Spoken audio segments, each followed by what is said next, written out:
Hello, welcome back. I just wanted to let you know we just finished part two of the grief and loss series of the three-part series, and I realized that this part is also important, so I wanted to include that.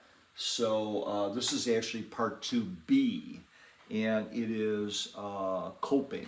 Okay.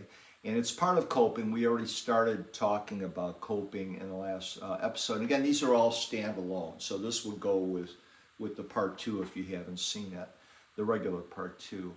And but this is so important. This is about communication, what to say and what not to say. Uh, this is one of the hardest things that people have, and we have no skills and no training on how to do it. Um, I've had professionals come to my grief group because they say I don't know what to say to my patients, who are social workers, psychotherapists, and so on. So anyway, so we're going to give you those tips, and these are things help. Hopefully, you when you know someone who has experienced a loss, that you don't say these things, and then also to be understanding if they say them to you, to realize that you know what, they're trying their best. None of us know what to say, and so we say the wrong thing. So please, these are things not to say, all right? First off, they would want you to get on with the rest of your life. How I took that, when I lost my mother, I remember a lot of people said that, come on, kind of sit around, and, she was real important, we understand that. And I just said, I felt, if personally, even if they didn't say it, that if I actually moved on and like normalized my life, that would mean I loved her less. And so that's something we have to remember. It took me about a year to realize that I was actually doing that. That if I wasn't sad, that meant I didn't love her, or I was forgetting her or something. So they would want you to get on with the rest of your life. I try not to say that. Number two, they are in a better place, okay? What is this better place that your loved one who passed went to? People are referring to like a Garden of Eden, a paradise, something like that, Valhalla, whatever they're thinking. I mean, I believe in that, but, how does that help the person who experienced the loss? They're in a better place. What I've noticed over the years, I started saying to the people, if they say that, so it comes up, that bothers them, I'll say, where do you wish they were? Where do you really wish they were? And it's really amazing. They'll say, I wish we had breakfast together this morning before I came here. That's what they really want. They miss their company. Their heart of hearts, I mean, they want them to be in a better place, but right now they want them with them instead of being in the support group, grief support group, right? 3, God doesn't give you any more than you can handle. This is sort of an interesting thing. I've had people who said, I can't deal with this anymore, Chaplain. I said, okay, let's pray. I gave them something to do. They said, I'm in so much pain, I'm so miserable, and I'll stop by maybe a few days later. My gosh, you are really doing better. I said, what did you do? I just kept saying, help. Help me, Father. Help me, Lord. Help me, God. Help. And, that's one of the greatest prayers I've found from my experience, is when we just turn it over to Him and realize we do have more than we can handle, and we can't handle it, That's where the growth comes in, okay? I know how you feel. Please don't say this, I've had people say they lost their spouse of 40 years, 50 years, and somebody will say, oh, I know how you feel, my dog died last week or last month. Now that's not, that's bad. But I think when we say I know how you feel, that's almost like equating how we feel with how they feel. And we don't know how anyone else feels. We really don't. That's one of the things I learned right at the beginning of my chaplain training 12 years ago. Don't ever say that. Oh, I know how I know how you feel. I lost blah, blah, blah. Don't equate that. Don't equate that. You could say loss is hard. I lost so-and-so. But don't say I know how you feel. You don't know how they feel. You're not them. Okay? Number 5, let me know if you need anything. Boy, this is, people think they're being helpful. Hey, Ann, let me know if you need anything. I got your back. Let me know if you need anything. Then they disappear and might not hear from them forever. And that isn't really helpful because it's really putting the burden on them. You're really saying, okay, you need to tell me what you want, and then I might or might not satisfy your need. So that's a tough one. I would really recommend not using that.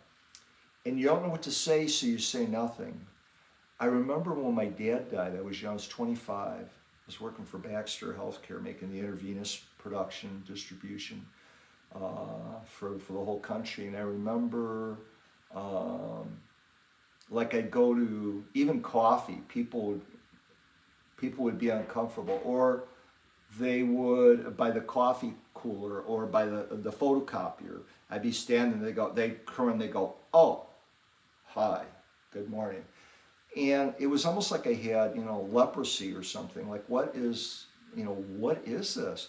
And it really is that people just don't know how to react generally. We're not told what to say and what not to say. So if we say nothing, that's when the relationships start going bad. If you have a family member and you quit calling them because you don't know what to say, can you imagine how that, not only are they dealing with the loss of their loved one, but now they're dealing with other people that are seemingly pushing themselves away because they're basically just uncomfortable. They just don't know what to say. All right. So I have a solution. Okay. What to say. This is what we should say. These are things that we can do to really help. Okay. I'm so sorry. I'm so sorry. This is one is you just need a timeout. I am so sorry. You don't even have to say it if you don't feel that empathetic at that moment. Just say, I'm sorry for your loss. Just say that. I say that all the time in my work. I'm sorry for your loss. What can we do? We can't bring them back. I'm just sorry. Just let them know that you feel some empathy. That's going a long way. And not adding anything to it. I'm so sorry. And they'll say thank you. More times than not, they'll say thank you. And then they'll switch the subject. Oh, did you see the game last night? Or whatever. Okay. But it's a nice way to let them know that you care. I just don't know what to say. I have to use this sometimes. If let's say a patient just lost their child, I'm certainly going to say I'm sorry. I don't know what to say. Sometimes as a chaplain, I often will have words. Sometimes I have to pray to God, please give me the words. I don't know what to say or do, and I just wait until something happens. I just don't know what to say really says a lot. You're speechless. What can you say? You're not trying to give advice because they really don't want that. They just want to know that you care. They've already had a loss. They don't need other losses. They need to know that people care for them. This must be hard for you. That's something I use too. I'm using it more. It was just kind of hard for me to say, but I'm getting better at it. It's a very common chaplain form to say, this must be hard for you. This must be hard. And again, time out. Don't add anything to it. This must be hard for you. Okay? Number 4, I have been keeping you in my prayers. What a sweet gesture that is, I have been keeping you in my prayers, or you and your loved one in my prayers. Just to let them know that you absolutely care. And there's nothing that you need to do beyond that necessarily, or that they need to do. Again, it's that you care. That's what people need more than anything. They need to feel loved, Silence. We do not have to fill in gaps with chats. Oh, that's a big thing. So any of these, like the ones I just said before here, I'm so sorry, pause. I don't know what to say, pause. This must be hard for you, pause. I'm keeping you in my prayers, pause that too, pause, just silence. It doesn't have to be a minute, it could be 5 seconds. Just don't add to it. We're always trying, in the West, aren't we always trying to fix things?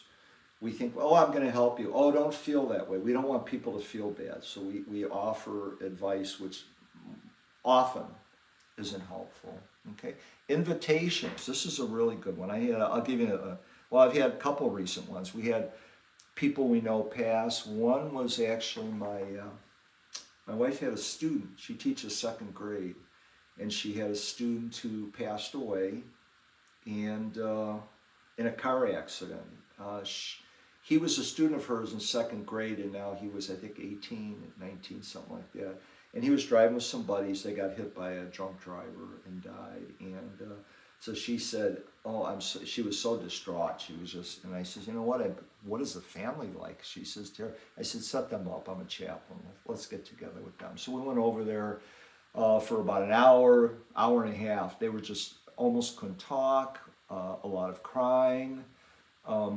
But we ended it with an invitation, and we said, "You know what? You are Mexican?" Yeah, we're from Mexico. I said, "You know what?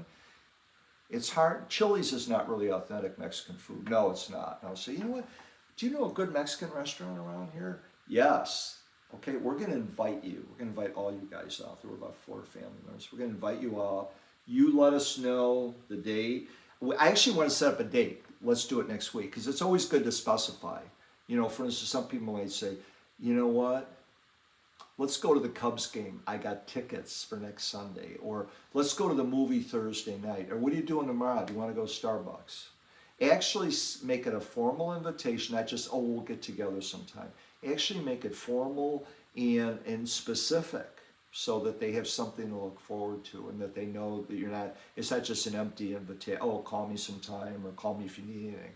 It really, really can help a lot. And so, you know, the whole mood changed. I waited till the end to do that. And then the end, the whole family all of a sudden perked up. They got happy. I wouldn't say happy, but they smiled, laughed. And then they said, "Oh, would you like to, we're doing some renovations at this part of the house. Do you want to see what we're doing?" Because they had a construction company. And they're showing us. We spent half an hour looking at all the renovations. They were so happy.